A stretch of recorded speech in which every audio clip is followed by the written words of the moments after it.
Well, before my wife and I go to work here in a few minutes, I just want to read from Psalm 14 to you and maybe comment on some of these verses. Psalm 14. The spiritually ignorant fool has said in his heart, "There's no God." They are corrupt. They have committed repulsive and unspeakable deeds. There is no one who does good.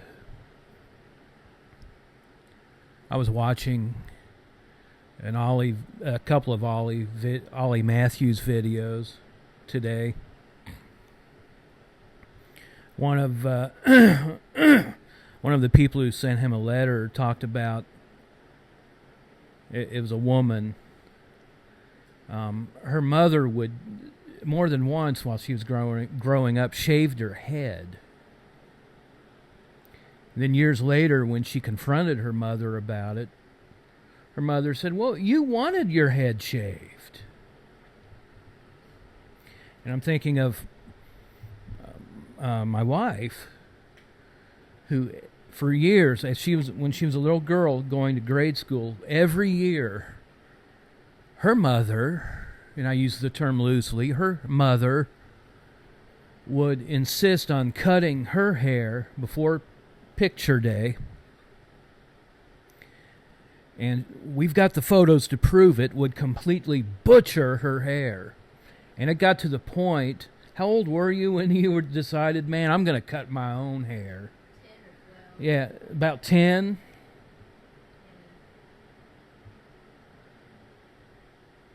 That's repulsive. To quote David, that's unspeakable. That's repulsive. What happened to that woman? Doing that to a little girl. It's disgusting. You narcs are disgusting.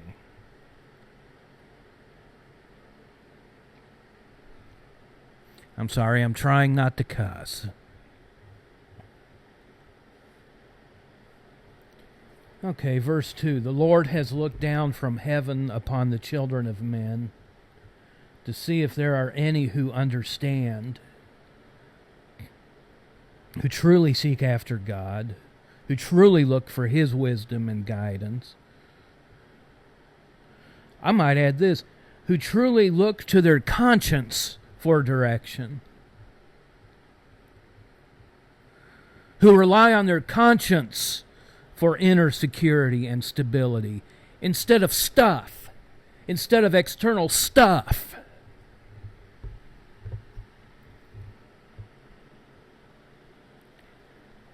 That's why narcs have to control every blessed thing in their life, because they don't have security inside. They shut off the foundation of being a human being, which is the conscience.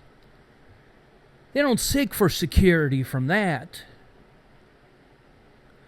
So they have to control you.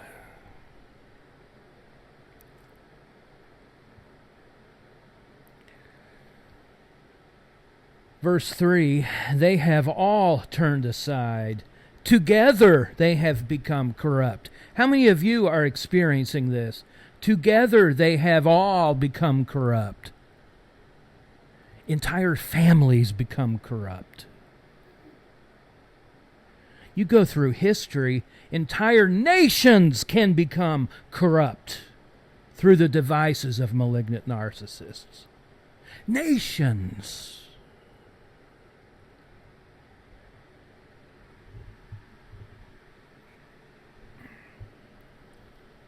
I'm going to move down here to verse 6 because I have to go to work. It says here, you evildoers shamefully plan against the poor, but the Lord is his safe refuge. I'm reading from the Amplified Version here. If you study that out, it actually reads, evildoers shamefully plan against the poor because because the Lord is his safe refuge. Go to Young's literal translation, which, as the name implies, is the most literal translation of the Bible. Go to Wycliffe. It'll say the same thing. Wycliffe dates the King James. The King James says it too, though. The King James says, it's because the Lord is this person's refuge that evildoers shame them.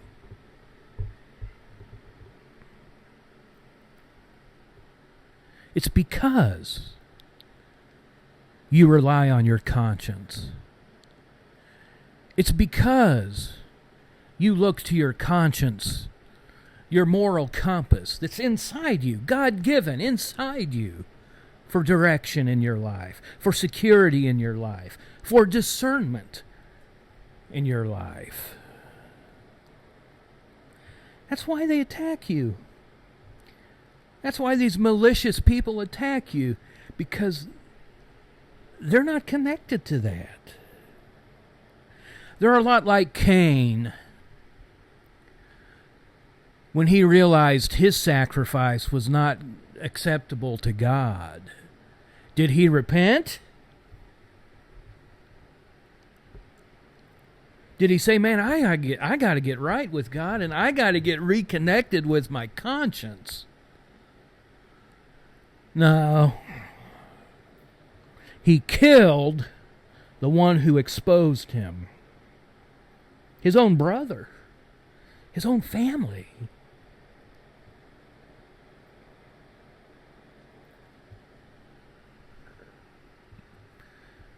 You were targeted as a scapegoat. I've said this hundreds of times on other videos, but it's worth repeating.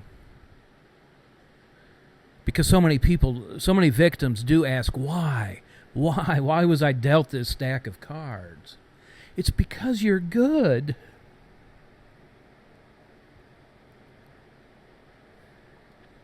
There's other factors, I know. I mean, many of these malicious narcs are just totally corrupt. They all are, actually. But the reason so many were targeted for the scapegoat role is because they looked to their conscience as a refuge. They relied on something inside them, a light inside of them, a light that the narc had extinguished years ago, and they sought to destroy you.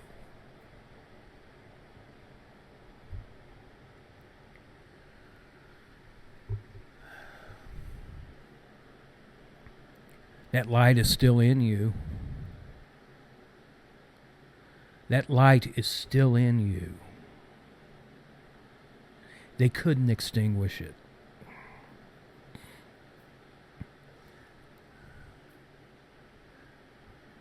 Get to know yourself. I guess I'll stop here. Get to know your inner self. Become reacquainted with your intuition. Become reacquainted with your inner discernment and trust it. That's your refuge. Don't look to another man for your refuge. Look to what's inside of you for a refuge. Is that cool? Okay. I'm talking to my wife. Okay.